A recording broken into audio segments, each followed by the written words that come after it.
دیکھیں اللہ تعالیٰ جو یہ بیان کر رہا ہے نا، وہ اس طرح بیان کر رہا ہے کہ جس طرح اللہ تعالیٰ دشمنوں والی سائڈ پہ کھڑا ہے. پہلی دفعہ کہا ہم نے اپنے سخت لڑائی لڑنے والے بندے مسلط کیے تاکہ تمہاری اینٹ سے اینٹ بجا دیں. کون سے بندے؟ جو کافر تھے. مسلمانوں کو کہا کہ ہم نے تم پر اپنے بندے، حالانکہ وہ اللہ کے بندے تو نہیں تھے، لیکن اللہ تعالیٰ کی طرف سے عذاب بن گیا یہاں پہ بھی. اور مسجد کی بھی اینٹ سے اینٹ بجا دیں، مسجد تو اللہ کی تھی. جب عذاب آتا ہے پھر یہ کچھ ہوتا ہے. یہ دوسری تباہی کب ہوئی کہ وہ جو انہوں نے مکابی سلطنت قائم کر لی تھی، حضرت سلیمان علیہ السلام والی حکومت کے بعد جو بربادی ہوئی، اور دوبارہ سے عزیر علیہ السلام کی دعوت توبہ سے اور ذوالقرنین بادشاہ نے جو مہربانی کی اس کے بعد جو انہوں نے قائم کی تھی، تو اسی دوران پھر اللہ تعالیٰ نے حضرت عیسیٰ ابن مریم کو ان میں مبعوث کیا، کیونکہ ان کے اندر خرابیاں تو آ چکی تھیں. انہوں نے بجائے انہیں قبول کرنے کے ان کے اوپر طرح طرح کے الزامات لگائے، قتل کے فتوے جاری کر دیے. وہ تو اللہ تعالیٰ نے مرزانہ طور پہ حضرت عیسیٰ علیہ السلام کو بچا لیا، ادروائز انہوں نے تو انہیں قتل کر دینا تھا. بہرحال 33 عیسوی کے اندر حضرت عیسیٰ علیہ السلام کو اللہ تعالیٰ نے آسمانوں پہ اٹھا لیا جب ان کی عمر 33 ایئرز تھی. اب انہوں نے پیغمبر کا بھی انکار کیا ہوا تھا. آہستہ آہستہ ان کے ساتھ جو معاملات بگڑنے شروع ہو گئے. 70 عیسوی کے اندر نبی علیہ السلام کی پیدائش سے 500 سال پہلے ٹائٹس جو ایک رومن جنرل تھا، اس نے یروشلم کے اوپر حملہ کیا. وہ بت پرست تھے. اس وقت پھر انہوں نے یہ جو ذکر آیا نا کہ دوبارہ سے بندے داخل ہو جائیں، وہ پھر ٹائٹس نے حملہ کیا. اس نے پھر ہیکل سلمانی جو دوبارہ تعمیر تھا توڑ کے رکھ دیا. ایک دیوار صرف سلامت رہی، وہ آج آپ کو جو ویلنگ وال جس کا میں نے شروع میں ذکر کیا، دیواریں گریا جس کے سامنے تورات وہ پڑھتے ہیں. اور اب وہ کہتے ہیں ہم نے تیسری دفعہ اپنا ٹیمپل تعمیر کرنا ہے، پھر ہمارا مسیح آئے گا. حالانکہ مسیح آ کے جا چکا، وہ اب تمہارے جعلی مسیح کو قتل کرنے آئے گا. وہ مسیح تھے عیسیٰ ابن مریم، یہ دجال کو آپ مسیح مان لیں گے. تو وہ ایک دیوار سلامت چھوڑی، باقی سب کچھ تباہ و برباد کر دیا. ایک دن میں 1,33,000 یہودی قتل ہوئے اور خون کی ندیاں بہا دی اس نے. اور پھر رومنز نے انہیں یروشلم سے نکال دیا. اسے کہا جاتا ہے انتشار، ڈائسپورا ان کا. وہ ڈائسپورا بالفور ڈکلیریشن میں پچھلی صدی میں آ کے ان کا ختم ہوا ہے اور اسرائیل کی ریاست قائم ہوئی ہے.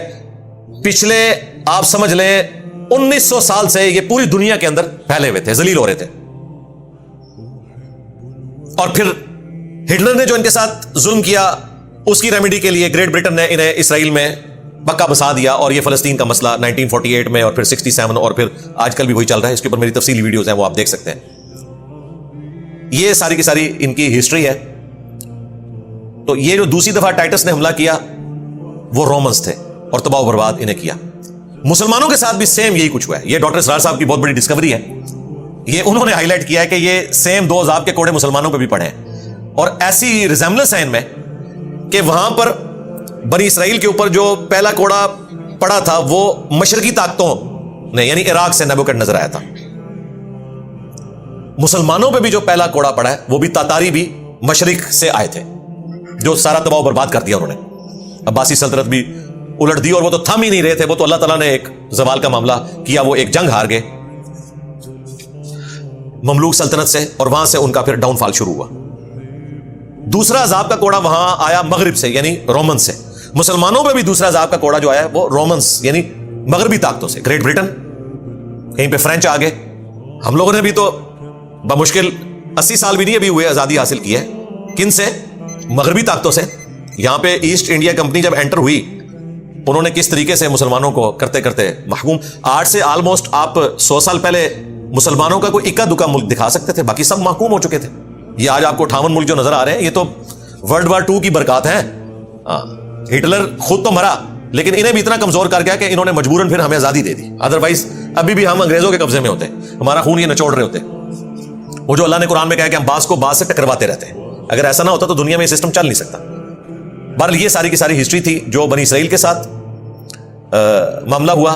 ان کے اوپر بھی 2 عروج 2 زوال آئے، لیکن دوبارہ ان کے اوپر عروج تیسری دفعہ نہیں آیا. مسلمانوں کے لیے خوشخبری ہے کہ ان کو ان 2 زوالوں کے بعد تیسرا عروج ملے گا امام محمد مہدی رضی اللہ تعالیٰ عنہ علیہ السلام کے ذریعے، اور پوری دنیا پہ وہ انصاف کو قائم کریں گے. امام محمد مہدی کے اوپر میری تفصیلی ویڈیوز ریکارڈ ہیں، وہ آپ دیکھ سکتے ہیں. مسلمانوں کے لیے خوشخبری ہے کہ یہ الٹیمیٹ جو تیسرا انقلاب آنا ہے، جو مسلمانوں کو عروج ملنا ہے، وہ خلافت راشدہ دوبارہ سے قائم ہوگی قرب قیامت میں. پھر عیسیٰ ابن مریم آئیں گے اور دجال کے فتنے کو ختم کریں گے. پھر وہ بھی دنیا میں حکمران کے طور پر رہیں گے، 40 سال رہیں گے، شادی کریں گے ابھی ان کی شادی نہیں ہوئی بھی, 33 ایئرس کی ایج میں انہیں زندہ اٹھایا گیا, لہٰذا 33 سال اگر کسی کی شادی نہیں ہوئی بھی کوئی پریشان ہونے کی ضرورت نہیں. حضرت عیسیٰ علیہ السلام کی بھی 33 سال کی عمر تک کوئی شادی نہیں ہوئی تھی. اگر کسی کی کراس کر گئی ہے تو حضرت موسیٰ علیہ السلام کی شادی 40 سال کی عمر میں ہوئی ہے, کوئی ٹینشن لینے کی ضرورت نہیں ہے. تو دنیا میں جب آئیں گے تو شادی کریں گے, ان کے بچے بھی ہوں گے, پھر جب وہ فوت ہوں گے تو قبر رسول کے ساتھ انہیں دفن کیا جائے گا, جو ایک قبر کی جگہ خالی ہے, جامعہ ترمذی میں موجود ہے کہ اسرائیلی کتابوں میں یہ لکھا ہوا تھا کہ حضرت عیسیٰ ابن مریم رسول اللہ کے ساتھ دفن ہوں گے صلی اللہ علیہ وآلہ وسلم. کافی ساری چیزیں میں نے کور کر دی ہیں, کچھ جو رہ گئی انشاءاللہ اگلی کلاس میں ہم کور کریں گے. یہیں سے ہم سٹارٹ لیں گے, آیت نمبر 7 کے اوپر ہم نے اسے کمپلیٹ کیا ہے. پھر انشاءاللہ تعالیٰ اس کا لنک اگلی آیات کے ساتھ انشاءاللہ اگلے لیکچر میں.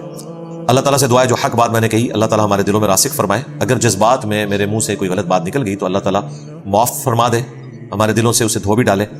سبحانک اللہم و بحمدک اشہد ان لا الہ الا انت استغفرک و اتوب الیک وما علینا الا البلاغ المبین.